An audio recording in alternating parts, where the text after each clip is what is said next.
क्या आप जानते हैं कि हनुमान जी के अतिरिक्त एक देव और भी ऐसे हैं जिन पर सिंदूर का प्रयोग करके उनसे मनोकामना पूर्ण करने के लिए प्रार्थना की जाती है। जी हाँ, मैं बात कर रहा हूँ गौरीपुत्र गणेश की।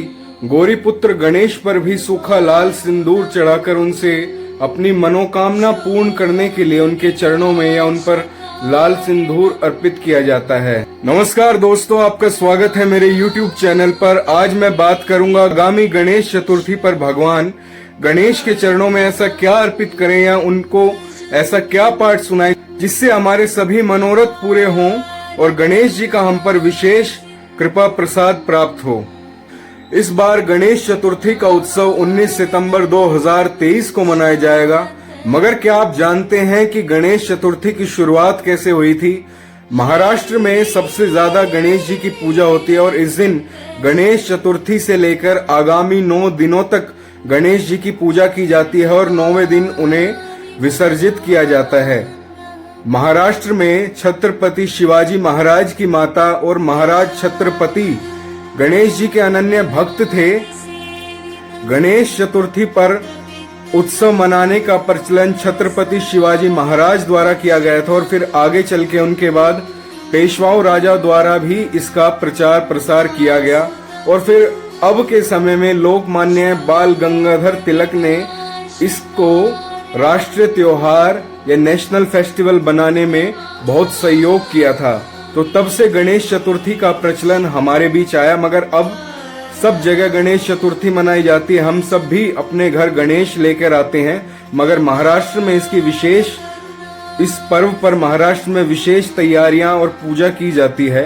हम सब भी इस बार गणेश चतुर्थी पर देवताओं में सर्वप्रथम पूजे जाने वाले गौरीपुत्र गणेश पर कुछ ऐसे पदार्थ या कुछ ऐसे फल, कुछ ऐसे भोग अर्पित कर सकते हैं जिससे हमें गौरीपुत्र गणेश का तो आशीर्वाद प्राप्त होगा ही, मगर उससे हमें समृद्धि भी प्राप्त होगी।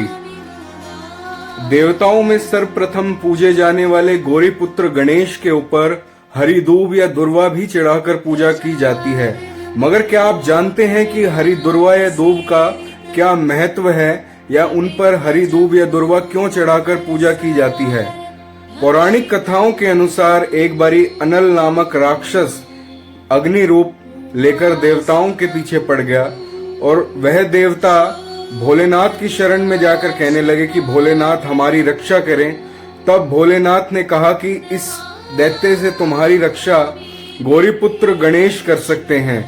तो गौरीपुत्र गणेश के पास जाने पर गौरीपुत्र गणेश ने उनकी रक्षा की और उन्होंने अनल नामक दैत्य को जो अग्नि रूप में था उसे निगल लिया और उस राक्षस का अंत कर दिया। मगर फिर गौरीपुत्र गणेश के पेट में बहुत ज्यादा जलन होने लगी आग को निगलने से। तो ऋषि कश्यप ने उन्हें 21 गांठें हरी दुर्वा की दी जिससे उनके पेट में ठंडक हुई और वे फिर से पहले जैसे हो गए। तो तब से गौरीपुत्र गणेश के चरणों में हरी दुर्वा चढ़ाने का प्रचलन चल पड़ा।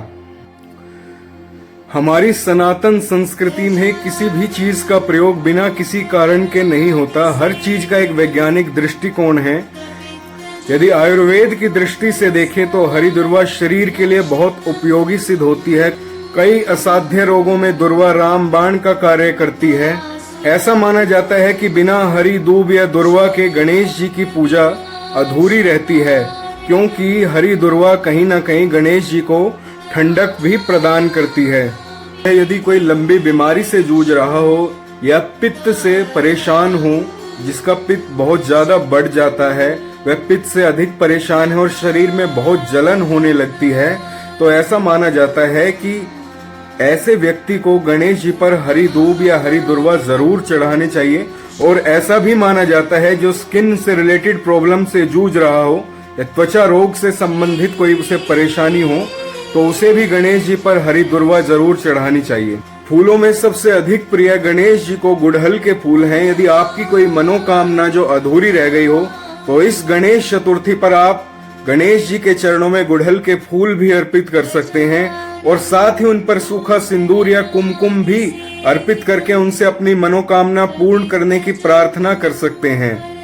और साथ ही गणेश जी के चरणों में भी आप मोदक या मोतीचूर का लड्डू अर्पित करके उनके 12 नामों का यदि गुणगान करेंगे तो इससे गणेश जी की हम पर विशेष कृपा होगी। पौराणिक कथाओं के अनुसार जो इन 12 नामों का गणेश जी के समक्ष पाठ करता है उसके सारे विघ्न गणेश जी हर लेते हैं। वे 12 नाम हैं ओम सुमुखाय नमः, ओम विकटाय नमः, ओम विघ्ननाशाय नमः, ओम एकदंताय नमः, ओम लंबोदराय नमः, ओम विनायकाय नमः, ओम गणाध्यक्षाय नमः, ओम भालचंद्राय नमः, ओम गजाननाय नमः, ओम कपिलाय नमः, ओम गजकर्णाय नमः, ओम धूम्रकेतवे नमः। यदि आप भी गणेश जी की विशेष कृपा प्राप्त करना चाहते हैं तो इन 12 नामों को गणेश जी के समक्ष जरूर गाएं और उनकी विशेष कृपा प्राप्त जरूर करें गणेश चतुर्थी पर। आप सभी को गणेश चतुर्थी की बहुत बहुत शुभकामनाएं। और यदि मेरी बनाई वीडियो आपको अच्छी लगी हो तो हमारे चैनल को सब्सक्राइब जरूर करें